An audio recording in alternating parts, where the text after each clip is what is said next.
5 राज्यों में विधानसभा चुनाव के लिए वोटिंग समाप्त हो गई है और नतीजे 19 मई को आने वाले हैं।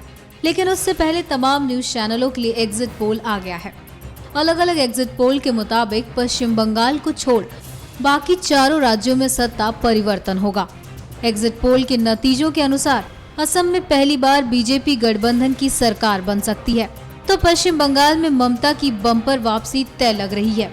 तमिलनाडु में डीएमके और अंद्रामुक के बीच कांटे की टक्कर में द्रमुक कांग्रेस गठबंधन थोड़ा आगे रहेगा, तो केरल में कांग्रेस सत्ता गंवाएगी और वहां एलडीएफ को सरकार बनाने का मौका मिलेगा। वहीं पुडुचेरी में कांग्रेस गठबंधन की सरकार बनने की उम्मीद है। केरल 140 सीटें। एक्सिस माई इंडिया के मुताबिक केरल में यूडीएफ को 38 से 48, एलडीएफ को 88 to 110, बीजेपी को 0 to 3 और अन्य को 1 to 4 सीटें मिलने की उम्मीद है। इंडिया टीवीसी वोटर के मुताबिक केरल में एलडीएफ को 74 to 82, यूडीएफ को 54 to 62, एनडीएफ को 0 to 4 और अन्य को 0 to 4 सीटें मिलने की संभावना। तमिलनाडु 234 सीटें। न्यूज नेशन के मुताबिक तमिलनाडु में एआईएडीएमके 95 to 99 सीटें, डीएमके को 114 to 118, पीडब्ल्यूएफ को 14 सीटें, बीजेपी 4 सीट्स और अन्य 9 सीट्स जीत सकते हैं।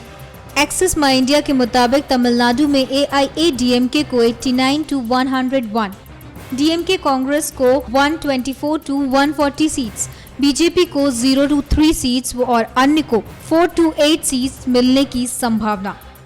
Assam 126 seats.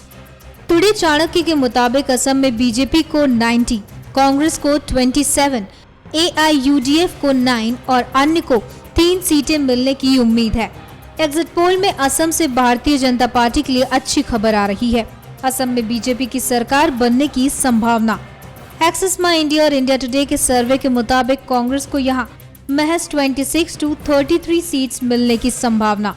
BJP 79 to 93 seats जीतकर पहली बार यहां सरकार बना सकती है। आईयूडीएफ को 6 to 10 सीट्स मिलने के आसार हैं। वहीं एबीपी न्यूज के मुताबिक असम में कांग्रेस को 33, बीजेपी को 81, एआईयूडीएफ को 10 और अन्य को 2 सीट्स मिलने की संभावना। असम में सी वोटर के मुताबिक कांग्रेस को 41, बीजेपी को 57, एआईयूडीएफ को 18 और अन्य को 10 सीट्स मिलने की संभावना। पश्चिम बंगाल 294 सीट्स।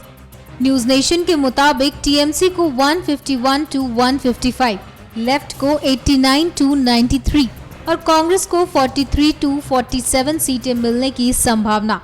वहीं टुडे चाणक्य के मुताबिक पश्चिम बंगाल में टीएमसी को 210, लेफ्ट कांग्रेस को 70, बीजेपी को 14 सीटें मिलने की संभावना।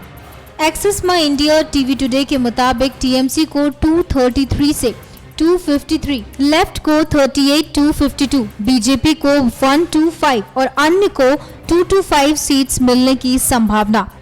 एबीपी आनंदों के मुताबिक बंगाल में टीएमसी को 178 सीट्स मिल सकती हैं, लेफ्ट और कांग्रेस गठबंधन को मिल सकती हैं 110 सीट्स, बीजेपी को 1 और अन्य को 5 सीटें मिलने के आसार हैं।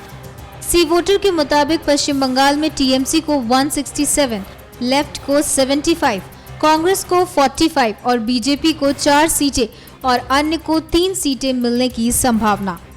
Puducherry 30 seats. India today axis माई इंडिया के मुताबिक डीएमके को 15 to 21 सीट्स, एआईएनआरसी को 8 to 12, एआईडीएमके 1 to 4 और अन्य को 0 to 2 सीट्स मिलने की उम्मीद। गौरतलब है कि तमिलनाडु, केरल और पुडुचेरी में 16 मई को वोटिंग खत्म हुई है, जबकि इससे पहले पश्चिम बंगाल और असम में चुनाव हो चुके हैं।